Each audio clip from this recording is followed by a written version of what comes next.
দয়া করে আমাকে কথা বলতে দেন। বিসমিল্লাহির রহমানির রহিম।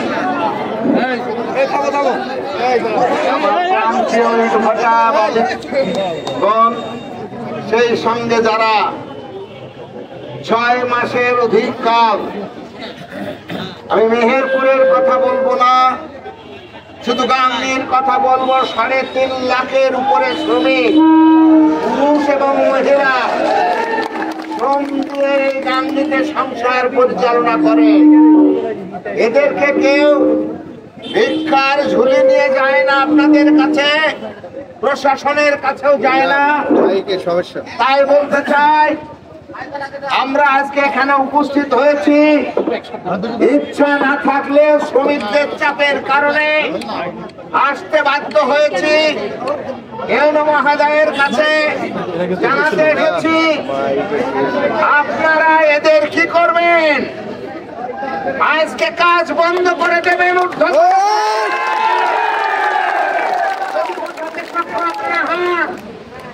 3.5 লাখ 4 লাখ শ্রমিক যদি কষ্টের কারণে রাতের আধারে রাস্তায় নামে ছিনতাই করে, ডাকাতি করে, চুরি করে, তাই ভার কিন্তু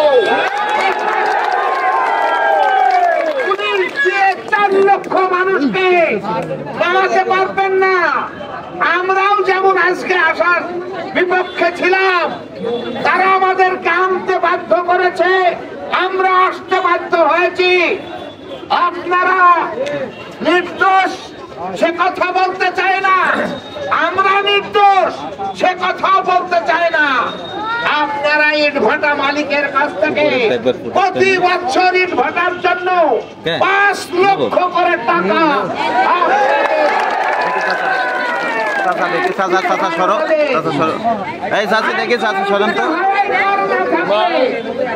পরিচালনা করতে দেন না। আপনারা বলেছেন পরিবেশের ছাড়পত্র না থাকলে লাইসেন্স দিতে পারবেন না। 12 সালে অর্ডার পাস করেছে আজকে হারিয়ে যাওয়া সরকার। 3 কিলোমিটারের মধ্যে কোন বাড়ি ঘর গাছপালা থাকলে ইট ভাটা করতে পারবেন না, লাইসেন্স দেওয়া যাবে না, পরিবেশের ছাড়পত্র দেওয়া যাবে না। আছে নাকি বাংলাদেশে? বাড়ি ঘর নেই, ঘরাবাদি জমি আছে নাই? আছে 2 জায়গায় বন্ধুরা আমার, তাতে 3-6 লোকের অন্যের সংস্থা হতে পারে, সেটা সাগরের পাশে, সারা বাংলাদেশে নেই। তাই বলতে চাই, প্রিয় বন্ধুরা, শ্রমিকদের আপনারা ধৈর্য ধরেন।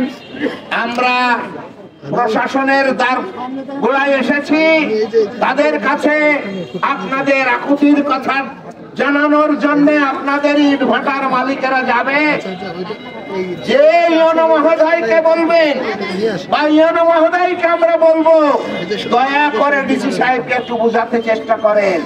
যদি গাংনীতে 3.5 লক্ষ 4 লক্ষ লেবার বেকার হয়ে যায়, শান্তি শৃঙ্খলা রক্ষা করতে পারবেন না। মেহেরপুর জেলায় যদি আরো 3.5 লক্ষ 4 লক্ষ থাকে, তাহলে 8 লক্ষ শ্রমিক যদি বেকার হয়ে যায়, রাস্তায় নামবে, আপনার কাছ থেকে জোর করে টাকা নেবে, এই দেশের মানুষের কাছ থেকে জোর করে টাকা আদায় করবে, বিশৃঙ্খলা সৃষ্টি হবে, দেশে অশান্তি অশৃঙ্খলতার সৃষ্টি হবে। অতএব আপনারা দয়া করে বিষয়গুলো চিন্তা করে আপনাদের ডিসি মহোদয়কে বোঝানোর চেষ্টা করবেন। ডিসি মহোদয়কেও আমরা 11 তারিখে স্মারকলিপি দেব।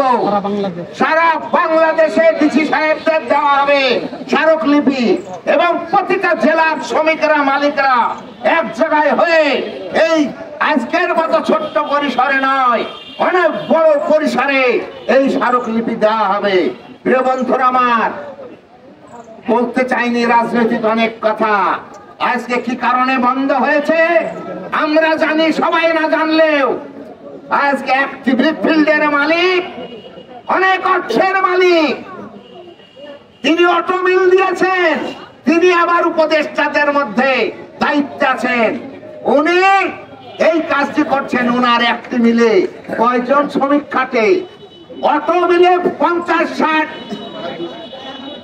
নাই 200, নাই 250-300 শ্রমিক খাটে। হাজার হাজার লাখ লাখ শ্রমিক খাটে না। কিন্তু উপদেষ্টা মহোদয়কেও জানাতে চাই, আমরা ডিসি সাহেবদের পরে উপদেষ্টা মহোদয়কে স্মারকলিপি দেব। বাংলাদেশের মানুষ একত্রিত হবে, কোনো কিছু রোধ করতে পারবেন না। আমরা চেষ্টা করলে আমাদের পক্ষে এটি বন্ধ করা সম্ভব নয়, রোধ করা সম্ভব নয়। পেটের ক্ষুধা, সন্তানের ক্ষুধা, মায়ের কাছে বাপের ক্ষুধা, কারোর কোন পিতা মাতার জ্ঞান হুঁশ থাকে না, এটুকুন আপনাদেরকে বুঝতে হবে। তাই শ্রমিক ভাইদের অনুরোধ করছি, আমরা মালিকরা আপনাদের সাথে আছি, আপনাদের সাথে থাকবো ইনশাল্লাহ। পর্যায়ক্রমে আপনারা উচ্ছৃঙ্খল হবেন না। আমরা প্রশাসনের সাথে দেখতে দেখতে আপনার যদি ব্যর্থ হই, আপনাদের সাথে রাজপথে নেমে আমরা দাঁড়িয়ে থাকবো। আপনাদেরকে মরতে দিতে রাজি নয়। তাই বন্ধুরা আমার, আপনারা ধৈর্য ধরবেন। আমরা ফিরে আসি। আজকে যেমন শান্তি শৃঙ্খলার সাথে আপনাদেরকে নিয়ে এসেছি, আবার ফিরে যেতে চাই।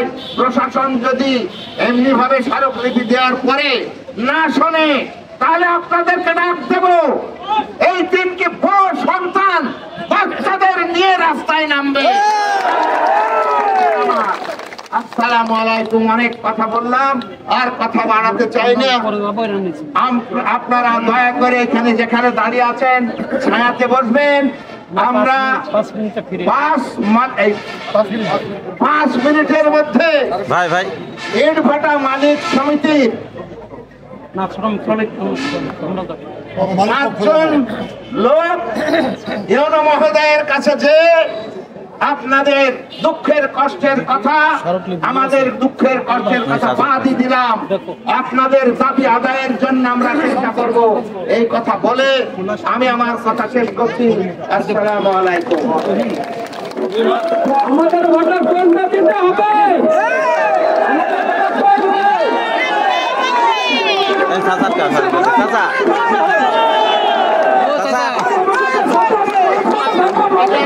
খোলা সব